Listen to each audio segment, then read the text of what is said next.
Bueno, el objetivo de esta charla es que nosotros podamos identificar la alteración fisiológica que tiene el paciente e intervenir de manera oportuna en las complicaciones.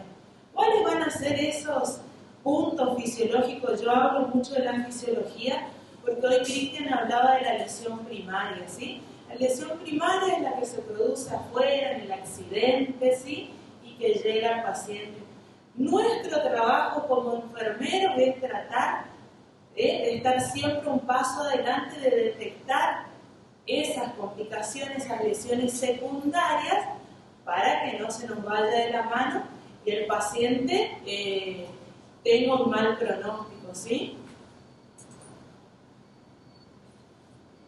El traumatismo cráneoencefálico grave, vamos a hablar del grave ahora, que tenía una puntuación de 8, un Glasgow 8, ¿sí? Es el que requiere un tratado de cuidado de una unidad de cuidados intensivos críticos, ¿sí? Y recibe de manera constante atención médica, de enfermería, y es todo un equipo multidisciplinario, ¿sí? Ese equipo es médicos, enfermeros, kinesiólogos, y hay personas ajenas al servicio que intervienen, ¿sí?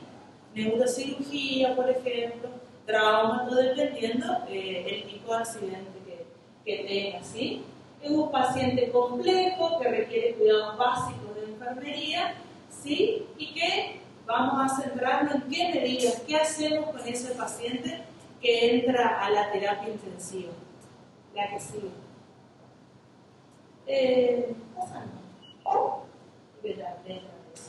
Bueno, el manejo ideal, lo óptimo, ¿sí? Sería que el paciente no esté más tiene un traumatismo del cráneo grave, se le hizo una imagen, una tomografía, y la lesión que tiene requiere de una intervención de neurocirugía y que vaya a la terapia intensiva.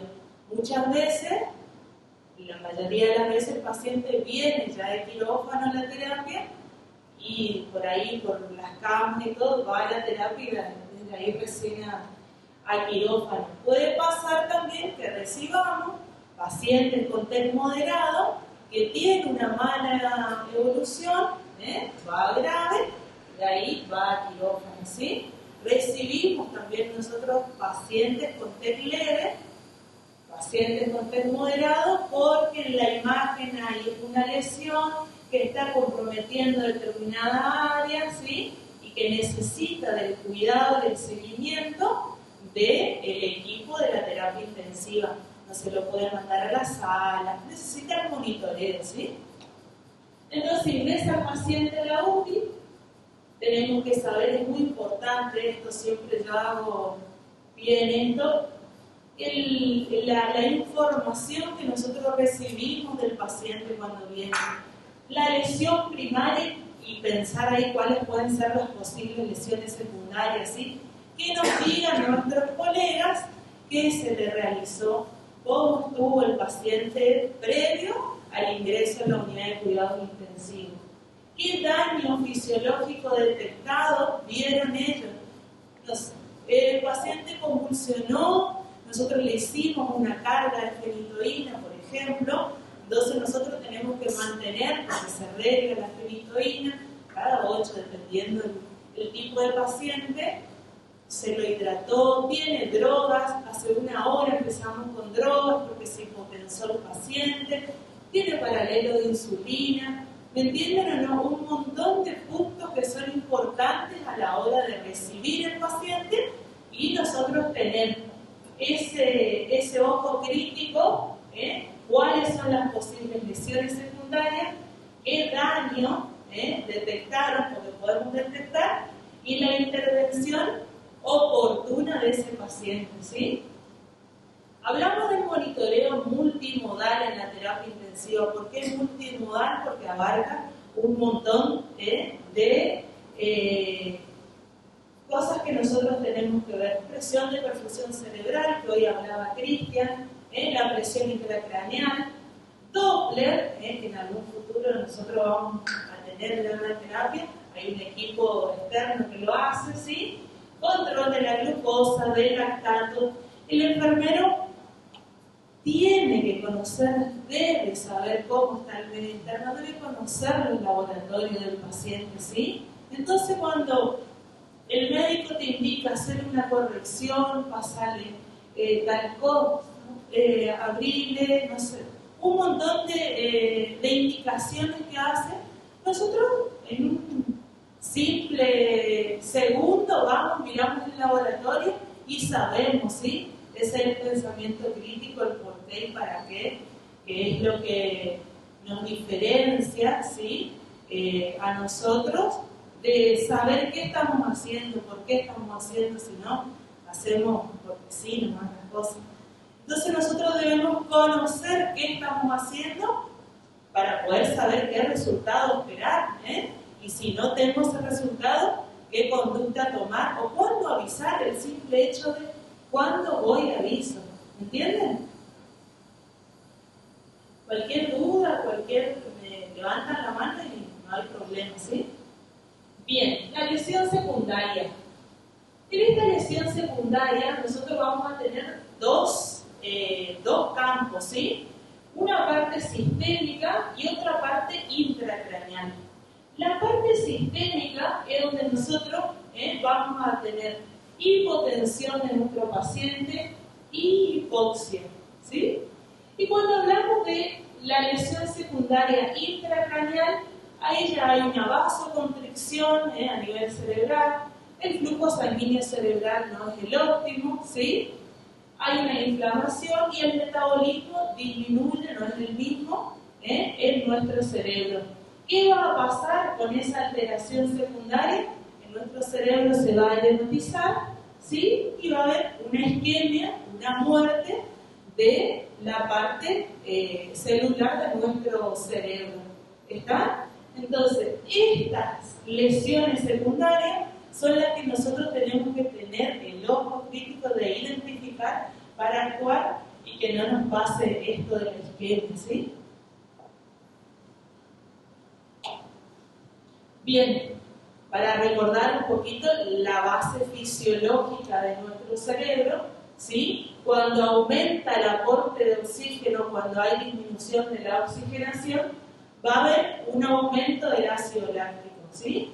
Cuando hay un aumento del ácido láctico, aumenta la osmolaridad, hay edema cerebral, hay aumento de la PIC y hay disminución del flujo sanguíneo cerebral.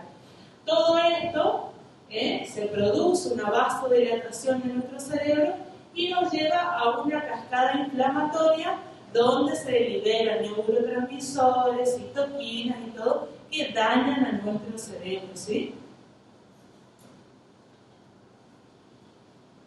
Bueno, este es para hablar de la gráfica anterior al flujo sanguíneo. La parte sistémica, ¿qué vamos a ver nosotros? Hipertensión arterial, ¿sí? Hipotensión arterial, hipoxemia, hipercapnia, fiebre, hipohipernatremia, hipohiperglucemia y la población vascular diseminada. Los dos extremos, la hipo y la hiper, son dañinos para nuestro cerebro, ¿sí?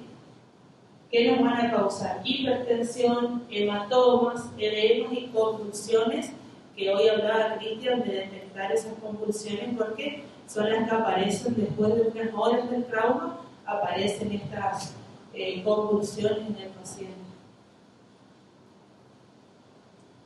Bien. Las metas hemodinámicas que tiene que tener el enfermero, acuérdense ustedes de las 6 N's, ¿sí? El enfermero tiene que tener esas 6 N, normotermia, ¿sí? Normoglucemia, normonatremia, normocapnia, normosemia y normovolemia, ¿sí? La normotermia, nosotros hablamos que el paciente no tiene que tener fiebre, ¿sí? Cuando menor sea la temperatura corporal que tenga, el efecto es positivo en nuestro cerebro, en la circulación. La normoglucemia también, la normonatremia tenemos que mantener ese 335, 145 miliequivalente, lo normal de sodio, ¿sí? la normocapnia, hay monitores que tienen para capnografía. Nosotros hoy la realidad no la tenemos, pero todo eso se puede saber por gases arteriales y todo y ahí sabemos qué valores en el ventilador podemos seguir manteniendo o no, si el volumen corriente que le pusieron al paciente va a seguir así o no, lo prolongamos un poco más, ¿entienden o no? La normovolemia, ¿cómo la normovolemia? Un cuidado, ¿cómo? ¿Tienen idea ustedes cómo se hace la medición de la normovolemia? ¿Puedo meter un bocadillo? Sí. El Ministerio pide que cuando ustedes están disertando y están explicando, están enseñando, que den pruebas registradas de que ustedes le preguntan a la gente que está presente. Por más que respondan equivocadamente, ellos quieren ver que están aprendiendo. Así que sería bueno que preguntes, después vos preguntes 2 o 3 preguntas para que tú puedas contestar a ver si algo quedó. Está bárbaro lo que estás haciendo, bien. Gracias. Bueno, gracias por hacerme acordar. No hay problema. La normovolemia se mide en centímetros de agua, le doy una ayuda. Se mide, ¿cómo se llama eso? ¿Medición de qué? Empieza con P. La presión venosa. Muy bien, la presión venosa central, así es. Es un cuidado de enfermería que lo tenemos que hacer. No esperar que venga el médico, adelantamos siempre nosotros a todos. Tenemos el conocimiento, sabemos cómo es el procedimiento. Háganlo siempre. Yo digo a los chicos, si saben por qué esperar de todo. ¿Sí? ¿Estamos? ¿Quedó claro? Las 6N, algún día si pasan por la terapia intensiva, yo me voy a acordar que en algún momento me vi eso, así que es una para acordarse, ¿sí? Eso es lo que nosotros esperamos, obviamente. No siempre pasa así. Bueno, ingresa nuestro paciente a la terapia intensiva y nosotros vamos a hacer las mismas evaluaciones que hacen en la guardia y emergencia. Ingresa nuestro paciente, las condiciones siempre son ventilado, con vías periféricas, se le realiza el acceso venoso, todo central, y la mayoría de las veces viene con drogas inotrópicas, ¿sí? Nosotros, los pacientes vienen bajo efecto de sedación y muchas veces relajación también. En ese caso nosotros no podemos evaluar porque ellos están bajo un coma barbitúrico, bajo un coma farmacológico y nosotros no podemos esperar que nos dé una respuesta al paciente, ¿sí? Cuando nosotros hagamos una disminución o cerremos la sedación de ese paciente, ahí nosotros vamos a poder hacer, pero de igual manera se hace y se coloca la puntuación y hay las escalas de Rasch y todo que se utilizan para ese tipo de pacientes. Ustedes en la bibliografía van a ver que hay otras escalas, hay una escala de FOM, ahora que se asemeja mucho a la de Glasgow, pero no tiene el uso que tiene la de Glasgow a nivel internacional, con todas las evidencias y todo, pero ustedes van a ver que hay otro tipo de escala que valoran también el nivel de conciencia del paciente, ¿sí? La que nosotros usamos, que usa casi todo el mundo, es la de Glasgow, ¿sí? Que Cristian hoy habló, ya, ocular, verbal y motora. Y hay muchas veces donde hay ausencia de respuesta, y esa ausencia de respuesta son esos momentos que yo le dije, ¿sí? También, viste, como las nuevas actualizaciones ahora nos permiten valorar con una sin puntuación numérica, ¿sí? Podemos colocar como no evaluable en el caso de que la persona presente algún tipo de parálisis, no tengan miembros para poder ser evaluados, o se dificulte el idioma o el lenguaje, ¿sí?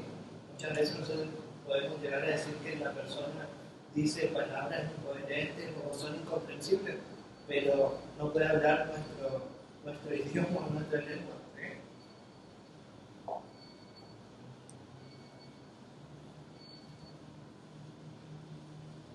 Bueno, el paciente que ingresa a la terapia intensiva, ¿sí? Nosotros le hacemos la neuroprotección fisiológica, que yo le digo en todos los sentidos, conocer la fisiología para poder actuar. Tenemos que mantener al paciente, hoy decía, con una normocapnia y una saturación óptima de nuestro paciente. Acuérdense, el manejo del paciente crítico es igual de lo que hoy hablaba Cristian, el ABCD, ¿sí? Lo primero es la vía aérea, ¿sí? Garantizar vía aérea y circulación. Entonces, en base a eso, nosotros podemos actuar. Tenemos ahora el paciente con un traumatismo de cráneo grave, con catéter REPIC, todo, y nosotros tenemos que tener mantenimiento adecuado de la presión de perfusión cerebral. ¿Cómo hacemos estos cuidados? Me van a decir ustedes, de la presión de perfusión tisular. ¿Qué creen ustedes, los que vienen escuchando? ¿Qué hacemos? Entra nuestro paciente, lo ponemos en condiciones, ¿sí? Lo acostamos, lo mantenemos con la sedación, muchas veces la relajación, ¿sí? Y para mantener esta presión de perfusión cerebral, tenemos que tener primero una que esté normotenso en nuestro paciente, si está con drogas o no. Hay un valor que siempre te piden los médicos y tenemos que tener en cuenta el valor de la PIC también. PIC menos TAM nos da el valor de la presión de perfusión cerebral, que no debe ser mayor, bueno, nuestra PIC mayor a 20, 22, ya está aumentada esa presión, ¿sí? Entonces, esa PPC nosotros tenemos que mantener sabiendo los cálculos anteriores. Vamos a suponer que no se le puede hacer una TAM, ¿sí? La TAM es una tensión arterial media que mide en una boca que va a la arteria, ¿sí? Y que se le conecta también a un transductor de presión y va a medir el monitor. Nosotros, en nuestra realidad, lo armamos casero, ¿sí? Son una conexión de llaves y se mide con un reloj, el reloj del esfigmomanómetro, con eso, ¿sí? Entonces ahí nosotros tenemos para medir TAM, ¿sí? Evitar la hipoxia tisular y las alteraciones del metabolismo, los cuidados inherentes a la patología y situaciones especiales que puede tener. El paciente puede venir con otras cosas también, un traumatismo abdominal, un traumatismo torácico, todo más el TEC grave, ¿sí? Entonces nosotros tenemos la alteración a nivel cerebral de nuestro paciente, respiratorio, digestivo, muchas veces urinario, o un politrauma que tiene fractura del miembro inferior, superior, y es un todo el paciente, ¿estamos? Pero ahí está donde nosotros tenemos que ver que nuestro cerebro se siga oxigenando, ¿sí? Para poder mantener todas las otras funciones. Está alterado el sistema circulatorio, respiratorio, porque tiene una conexión a un respirador artificial, tiene droga, y ahí está el cuidado de nosotros, ¿sí? Entonces, si tenemos la falla circulatoria, respiratoria, cuidémosle también al riñón, porque el riñón también va a empezar con las fallas, ¿sí? Entonces, todo ese cuidado es del enfermero, porque es el que está ahí, ¿me entienden o no? Orden de prioridad, el ABCD, acuérdense siempre, es el manejo del paciente crítico, ¿sí? Vía aérea, circulación, y después siguen los otros sistemas que son importantes, no son menos importantes, pero si no oxigenamos nuestro cerebro, muy difícilmente los demás órganos, los órganos nobles, blancos, que estudian ustedes, esos son los que tenemos que cuidar. Necesidades básicas. Exactamente. El manejo de las necesidades básicas, ese orden, así. ¿Sí? Bueno, nuestro paciente está en la terapia intensiva. Nosotros hablamos del manejo del dolor, porque le va a doler, va a tener, de acuerdo a la gravedad del accidente, va a tener dolor, ¿sí? Ustedes imagínense el golpe que se recibe, sea la causa que sea, ¿sí? Accidente, por un golpe o por deportes también. Nosotros recibimos muchos traumatismos de cráneo grave de jugadores de rugby, ¿sí? Que también tienen un traumatismo de cráneo. Que tenemos que tener el manejo de la sedación, ¿sí? Que nuestro paciente esté bien sedado, que esté. ¿Y cómo nos vamos a dar cuenta? Nosotros si está sedado o no nuestro paciente, si está la dosis que le estamos pasando es la correcta o no. ¿Qué creen ustedes? ¿Cómo nos damos cuenta con eso? Si está bien sedado nuestro paciente. Por el estímulo, ¿sí? ¿Qué más? Aquí porque uno se está moviendo y uno está reaccionando. Bien, tiene movimiento, ¿sí? Y nuestra máquina, nuestro respirador también, nos va a mostrar, ¿sí? Un pulmoncito que está respirando solo, que está despierto. Y ahí van a ver ustedes seguramente que aumenta la presión intracraneal, ¿sí? Aumenta la frecuencia cardíaca, aumenta las respiraciones, ¿sí? Ahí no está adaptado nuestro paciente. Va a tener, se ve que por error algo, no sé si no leyó algo, drenaje de PIC. El catéter de PIC que se coloca al paciente, ¿sí? Hoy Cristian hablaba de la anatomía. Hay 3 lugares donde se coloca el catéter de PIC, ¿sí? Intraparenquimatoso, subdural y intraventricular. El único lugar donde va a drenar el líquido cefalorraquídeo es en el ventricular, ¿sí? Entonces viene nuestro paciente de quirófano, viene el anestesista, el neurocirujano, todo, y nosotros, los enfermeros, le preguntan dónde está alojado el catéter, ¿sí? Entonces nosotros ahí sabemos si está para medir y para drenar, porque se drena y se mide o se mide solamente, ¿sí? Entonces tenemos que saber el sitio donde está ubicado nuestro catéter de PIC. Si es subdural, por ahí puede dar algunos errores en el trazado, en las curvas, todo debemos saber todas esas cosas, ¿sí? Si es necesario, relajación, no se duerme el paciente, hay aumento en la presión intracraneal, ¿sí? Necesitamos que el paciente se adapte para poder manejarlo a ese paciente que no se complique. Necesitamos de relajantes musculares, ¿sí? Pancuronio, atracurio, lo que maneje la institución, ¿sí? Y si todas estas medidas que nosotros hicimos anteriormente no funcionaron, seguramente va a estar complicado nuestro paciente con un edema cerebral, la presión intracraneal arriba, ¿sí? Entonces la neurocirugía va a decidir la craneectomía, ¿sí?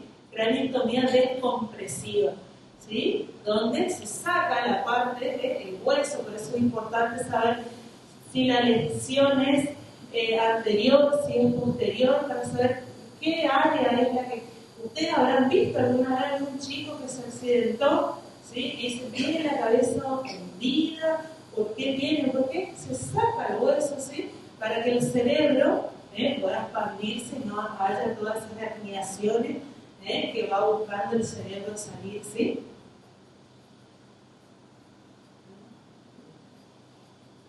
Bien, entonces el manejo de enfermería va a ser mantener una PIC menor a 22, ¿sí? Milímetros, la PPC mayor a 60, el sodio que esté en los valores normales de 135, 145, glucemia entre 80 y 150 milímetros por decilitro, la saturación de oxígeno mayor a 95, la temperatura entre 35 a 37, ¿sí? El paciente viene de quirófano, no es el que le tenemos que arropar, cubrir con mantas, todo, ¿sí?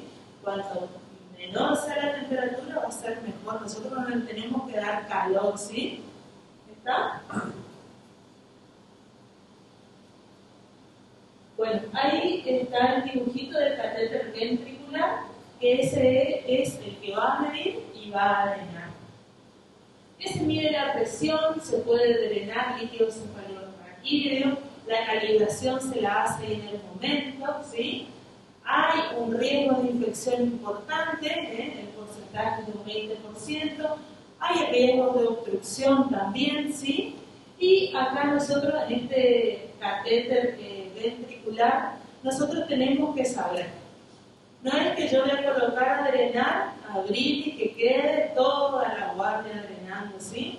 Son momentos nada más. ¿Ustedes se acuerdan el valor de producción que dijo Cristian de líquido cefalorraquídeo? ¿No se acuerdan? Día es de 500 mililitros, ¿sí? Entonces nosotros, el doctor tiene una presión de 30 de PIC. Ponerle a drenar, ese tiempo de drenaje es 5, 10 minutos como máximo, ¿sí? Y tenemos que colocar otra vez el catéter a medir. Necesitamos calibrar nuevamente todo para que sea fidedigno ese valor que nos está dando. Nosotros tenemos que ver entre 5, 15 mililitros se puede drenar, más de eso no podemos estar drenando, ¿sí? No podemos dejar abierto horas y horas. Salvo caso alguna indicación rara por ahí, se deja, pero en todos los casos que nosotros tenemos, se drena 5 o 10 minutos y se coloca nuevamente a medir. Y ahí se va viendo, porque no es solamente que le colocamos a drenar, sino que se hace también otras acciones, que esté sedado, que esté relajado el paciente, y todo normotenso, normoglucémico, todas las 6 N que hoy yo les nombré. Bueno, ¿y qué van a ver ustedes en el catéter de PIC en el monitor? Está un poquito chica esa, pero bueno, en las curvas nosotros vamos a tener P1, P2 y P13, ¿sí? Lo normal es la figura 1 que está acá, es lo normal donde el P1 tiene que estar más alto, tiene que, como es el 1 tiene que ir decreciendo en las demás curvas. Cuando hay un aumento de P2 predominante es donde estamos con un edema cerebral, ¿sí? Donde hay aumento de la presión, van a ver es el P2 predominante. Y ahí seguramente se toman otras conductas, craniectomía, se le agrega tiopental al paciente para que esté sedado y relajado, que esté bien adaptado, ¿sí? Todas esas son conductas que se va tomando, viendo, agotando ya las anteriores que no resultaron, entonces se hacen esas, ¿sí? Y que el P1 corresponde y va de la mano con la sistólica, ¿sí? Coincide con la sistólica y el P3 con la diastólica. A ver, ustedes tengan ese. Bien, bueno, estos son pacientes de nuestra terapia intensiva. Estas dos fotos, la del medio no tenía una foto del drenaje, ¿sí? Esta foto acá es un paciente que tiene un catéter de PIC, ¿sí? El catéter de PIC tiene una ubicación, ¿sí? Que se coloca en el oído medio, en el agujero del hombro, y ahí entonces nos da un valor fidedigno normal, ¿sí? Se conecta a un transductor de presión, se conecta, tiene un catéter, ahí se conecta, se calibra, ¿sí? Y se coloca. En esta figura ven la inserción del catéter y toda la craniectomía que tuvo el paciente. Este drenaje ventricular externo se llama, ¿sí? Tiene unas cámaras y una bolsa donde por turno, vamos a suponer, hoy Cristian tiene un paciente donde tiene que drenar, hay una cámara donde él va se calibra, ¿sí?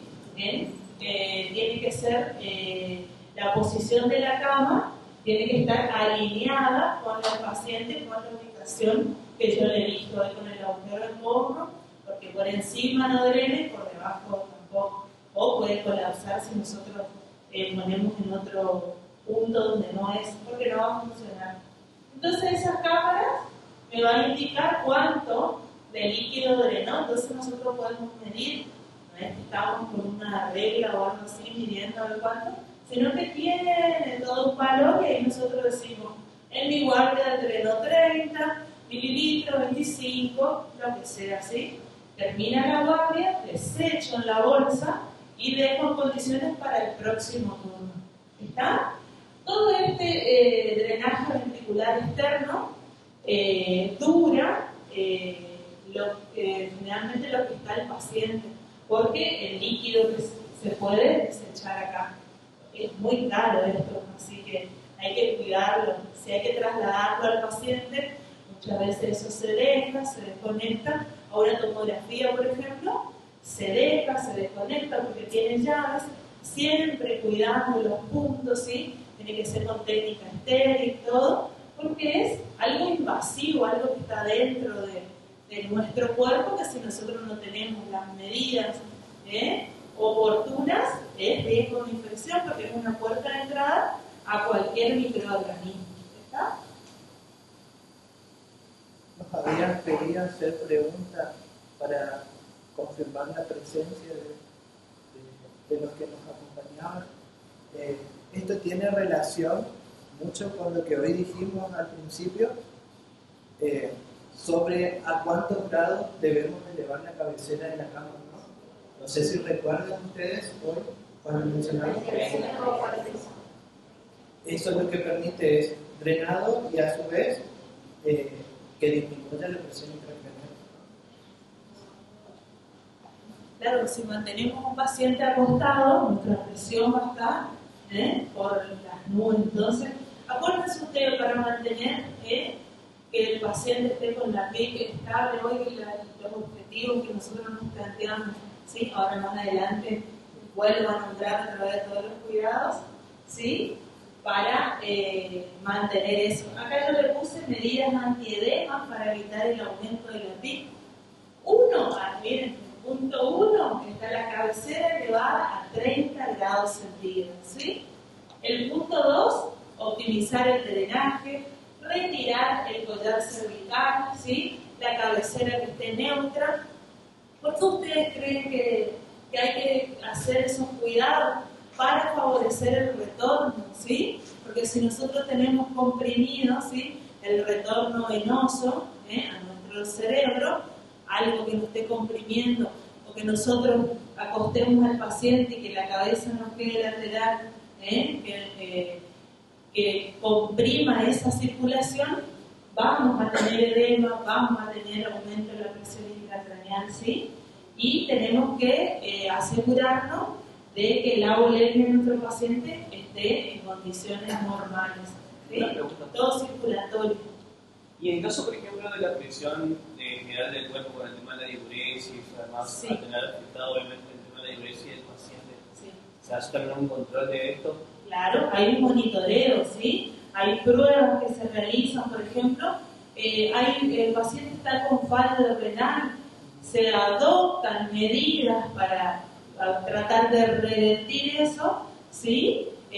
Disminuyendo un poco más los aportes, sí, pero tienen droga, no pueden mantener la presión, concentramos un poco más, vamos a suponer norepinefrina, ponemos un poco más de ampollas y disminuye el aporte, y si todas esas cosas fracasan, en primera instancia ya la interconsulta con nefrología, el fallo renal no revirtió, se agravó y el paciente va a diálisis, hay insuficiencia, está en insuficiencia renal, el paciente se le hace un catéter circuito y diálisis. No quedan con diálisis de por vida, ¿sí? Sino hasta que reviertan ese fallo renal que tienen, ¿sí? Claro. Es como que hasta que el cerebro agote sus mecanismos de autorregulación. Claro, bueno, Cuando se acabaron todas esas cuestiones que manejaba el cerebro, bueno, como dijo Roxana, tenemos que recurrir a interconsultas con especialistas y la utilización de drogas, ya sea para aumentar la diuresis, manejar la presión arterial y el flujo cerebral. claro, también el tema del electrolito, como por ejemplo el sodio. Claro. Totalmente, sí.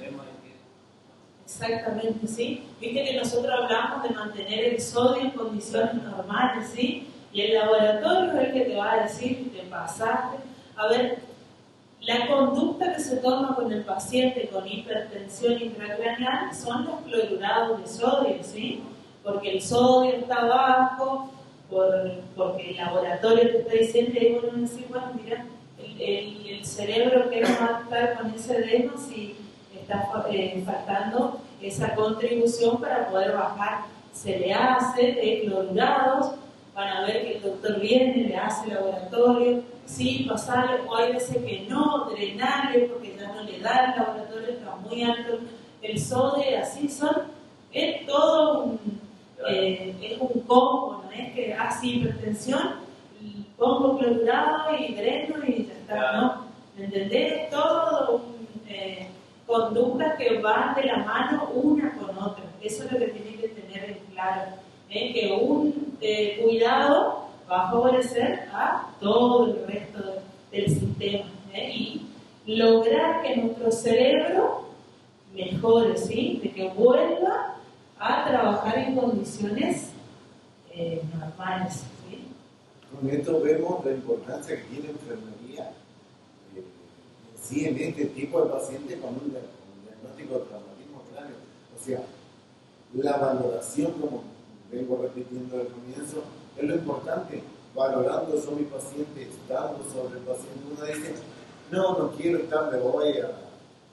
No, sí, tenemos el derecho al descanso como cualquiera, sin dejar, o sea, sin irme y no volver más, hay que volver a cuando termine mi turno.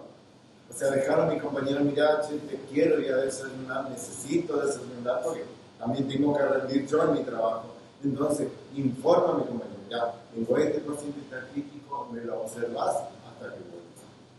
¿Por qué? Porque ese momento donde yo dejo de observar, pueden ocurrir estas cosas. O sea, el aumento del sodio pasó lo rico, se me abrió, o dejé drenando, y me fui, me olvidé. Me fui drenando. Se detuvo la bomba, se tapó el tubo, el paciente despertó, tosió, movilizó secreciones, se tapa el tubo y yo estaba, nadie miraba el paciente. Entonces, lo importante que es enfermería en la sala, en una terapia intensiva, y más con este tipo de pacientes, porque con un error que cometa enfermería, se nos muere el paciente. Y cuesta revertir, si el paciente no se muere, cuesta revertir las secuelas que quedan en el paciente, y aquel paciente que tenía la posibilidad de retornar después de un accidente de tránsito a una vida normal con errores que cometimos nosotros como enfermeros, quedan secuelas. El paciente sale con diferentes alteraciones que pueda tener, o sea, que no se movilice, que el estado de conciencia no vuelva a hacer lo normal. Como decimos nosotros, sale la pantita, así, el paciente está así. Pero son situaciones que por ahí se pueden haber revertido por el mayor cuidado o el hecho de uno desconocer ciertas situaciones hace que no preste atención. Por eso estas capacitaciones son importantes. ¿Por qué? Porque yo adquiero el conocimiento y me voy sumergiendo en un lugar, digo, incorporé y tengo que aplicarlo. Tengo que aplicar esto, y ahora me doy cuenta de por qué era tan importante que yo controle que la PIC se mantenga en valor normal, que el paciente no me haga registro de fiebre, o sea, mantener los líquidos, que controlar que la diuresis sea la correcta del paciente. O sea, vemos lo importante que es enfermería en cualquier institución y en cualquier servicio, pero lo más importante que tiene una terapia intensiva. ¿Vamos? Es el que da aviso a todos, ¿sí? Es el que está siempre en la terapia intensiva. Se pide que las bolsas, como tocaste justo el tema de la diuresis, que las bolsas estén visibles, las bolsas colectoras de orina, que estén visibles, porque es un dato importante que nosotros tenemos de nuestro paciente, cómo está su función renal. Van a pasar la guardia, el doctor sabe que orinó 200, no mi paciente, y para eso le pasaron 2000 de líquidos, vamos a suponer, ¿sí? Entonces, ese es un error de enfermería, ¿sí? Si nosotros no sabemos los mililitros hora, que tiene que tener nuestro paciente, ¿sí? Debemos conocer mililitros, kilogramos, hora. Acuérdense de eso ustedes, es la diuresis normal del paciente. 2 horas estuvo y orinó 100. Bueno, me voy a mirar, está acodada la sonda, porque por ahí lo movilizaron al paciente y quedó la sonda acodada, ¿sí? Bueno, no está acodada, vamos a ver si tiene sedimento, ¿no? Si se pudo tapar o no. Palpamos si tiene globo vesical, mirar la bolsa de orina, la característica que tiene el color, si tiene o no sedimento, todo eso es cuidado de enfermería, Entonces es el que tiene que saber y estar ahí para detectar todas las... Yo le decía hoy, saber lesión primaria y saber lesión secundaria, que es ahí donde nosotros tenemos que tener ya la visión de antemano de poder prevenir eso. Hay veces que es tan grande el daño que se produjo en el accidente y las complicaciones muchas veces son irreversibles, ¿sí? Porque no, hay veces que se hace de todo y lamentablemente fallecen los pacientes en la terapia intensiva, gente muy joven. Nosotros, los adolescentes, son los que están ahí ocupando hoy las camas de terapia intensiva con accidentes de tránsito. Ahora se viene este feriado largo y nosotros ya sabemos ya el panorama que tenemos para la semana que viene con los traumatismos, porque es la realidad que hoy tiene la provincia del Chaco, que las camas, tanto del shock room como de la terapia intensiva, están ocupadas por accidentes de tránsito, ¿sí? En su mayoría jóvenes, ¿sí? Es la epidemia silente, dicen, de los traumas de cráneo grave, porque no se hacen muchas campañas en este sentido, ¿sí? Ahí falta trabajar un poquito más. Con respecto a lo que ustedes están hablando, el argentino de a pie que lo está mirando por televisión, aquellos estudiantes de enfermería de todo el país, de Jujuy, de Salta, de cualquier provincia o que están en un zanco, que no tienen la llegada que tienen en otros lugares. Lo hablábamos con Gustavo, es importantísimo el amor a la profesión, pero Gustavo me decía, es mucho más importante la responsabilidad en la profesión. Yo creo que eso es lo que se está transmitiendo en cada encuentro, porque en casi todos los encuentros que yo voy, este tema en particular siempre genera un debate. Hasta dónde llega la responsabilidad y a dónde se termina la responsabilidad. Va desde el horario que entré hasta el horario que salí. El paciente es un paquete que le dejé al otro enfermero que vino después. Qué buena discusión que se planteó, porque esto antes no se planteaba. No, totalmente, viste que y ahí hasta dónde, a ver, nosotros tenemos el conocimiento, pero hasta acá no llegamos a nivel legal y todo, pero el Chaco, nosotros, Hospital Ferrando, Hospital de Cabecera, recibimos, ahora en Salteña también manejan pacientes con TED, pero nosotros recibimos, absorbemos la mayoría de pacientes con traumatismo de cráneo grave del interior. Y ustedes imagínense, párense ahí a pensar, ¿sí? El manejo que tuvo ese paciente antes, que ojalá Dios quiera que le haya tocado un buen equipo, un buen enfermero, ¿sí? Que le haya hecho los cuidados básicos para mantener a ese cerebro con ese flujo sanguíneo necesario.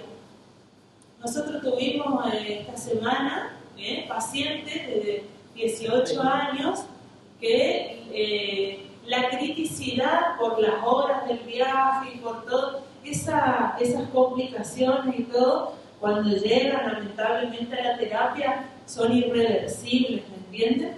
Pero bueno, es el accidente, todas cosas que ya están ajenas a nosotros, pero les puedo asegurar que en todos los puntos sanitarios un médico no va a ver, pero un enfermero va a estar sentadito ahí siempre.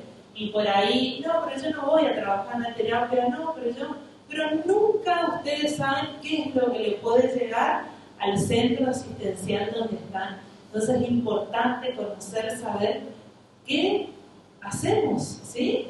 Viene un paciente que le pegó, pero vieron que hay peleas y todo, un botellazo, o sí, hay de todo ahora. ¿Qué hago yo con ese paciente?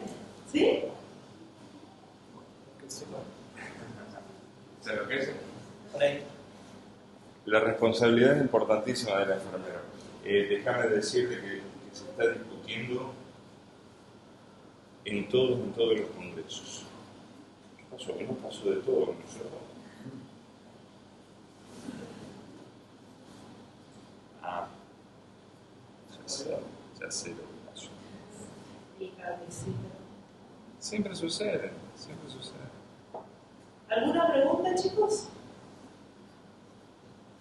¿Hasta ahora entienden? Claro. La intención de que ustedes vean lo importante que es enfermería. O sea, estos congresos están basados para demostrarles a todos que sin enfermería no se hace nada. La enfermería que está los 365 días del año, las 24 horas y las 8 horas de su turno, ahí adentro sobre el paciente. Estamos ahí constantemente, más allá de que sea uno, sea otro, pero es el que está ahí, es el que ve.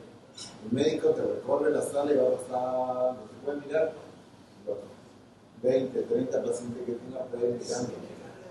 Pero la observación, la más importante la tiene la enfermería, que está ahí más tiempo. El médico te pasó 5 minutos de ver 5 minutos de ver, porque es lo que uno tiende a tener, no le da tiempo para tomarse como nosotros. Yo tengo un enfermero cada 2 o 3 pacientes y tengo un médico cada 14, 15 pacientes. No es lo mismo, no es el mismo trabajo.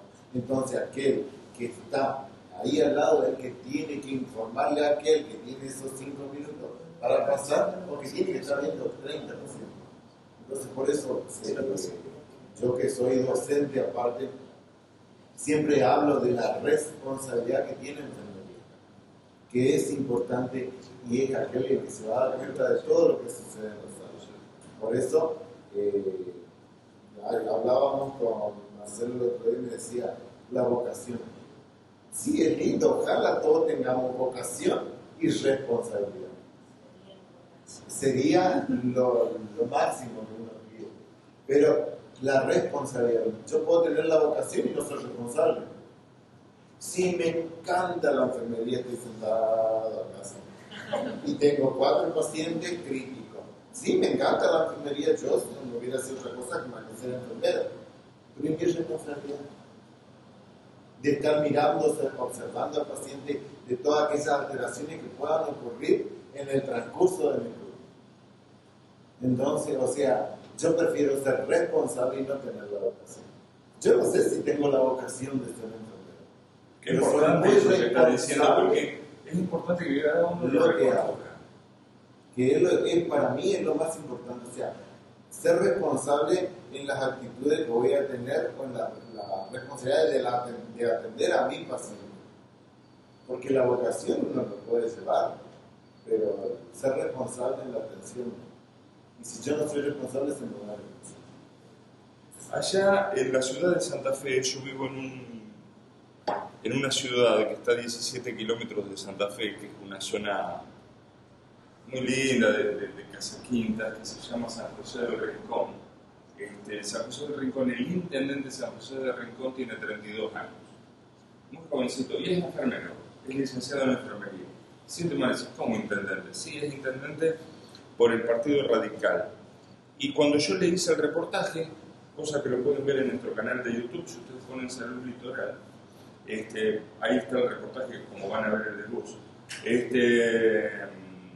Y el hombre me decía, no puedo entre la responsabilidad de ser intendente y entre la responsabilidad de ser enfermero. Acá me comprometí con toda la ciudad y ahí me comprometí con vidas. Una de las cosas tuve que dejar de lado y elegí la política.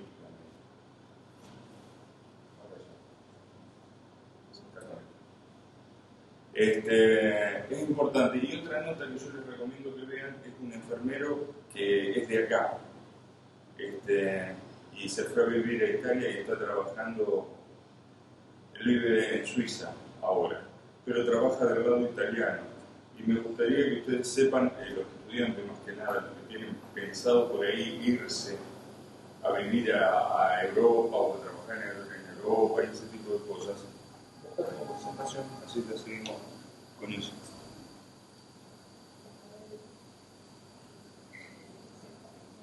La de arriba. Sería muy bueno que ustedes vean cómo está trabajando este enfermero y por todo lo que tuvo que pasar.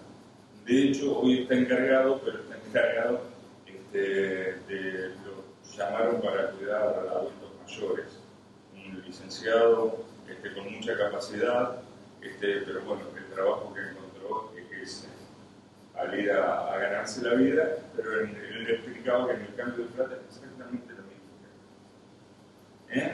Les comento porque hay mucha gente que me dice, che, si yo hago el papel, voy a la enfermería, como si yo conociera la realidad Entonces decidí hacerle el reportaje a este muchacho. Bueno, no se conecta todavía, ya se va a conectar hasta que enganche. Compartir la experiencia como estamos haciendo ahora nosotros acá, como la de ese.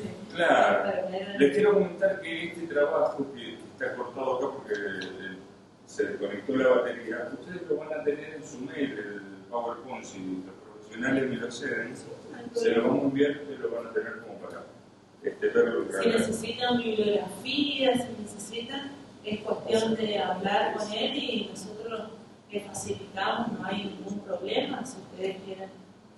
Así que no hay ningún problema en eso.